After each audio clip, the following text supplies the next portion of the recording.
Welcome to Chillin' 101. We hope this video helps. In this video, I will explain how to play Puyo Puyo Tetris 2. This game masterfully blends two iconic puzzle experiences, offering players a unique challenge. You can choose to play either Puyo Puyo, matching 4 or more same-colored blobs, or Tetris, clearing lines with falling blocks. The ultimate goal is to clear your own board efficiently while sending nuisance pieces to overwhelm your opponent. It's a fast-paced, strategic battle of wits. To excel in Puyo Puyo, focus on matching 4 or more same-colored Puyo. The real power comes from chaining, where one clear triggers another, creating a cascade. Setting up a 4-chain or 5-chain can send a significant amount of nuisance Puyo to your rival, filling their board and making it harder for them to play.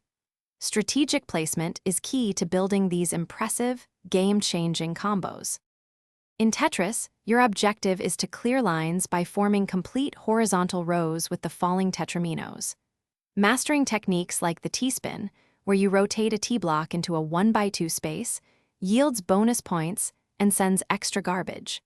The ultimate goal is often a Tetris clear, removing 4 lines at once, which is incredibly powerful for attacking your opponent and racking up a high score.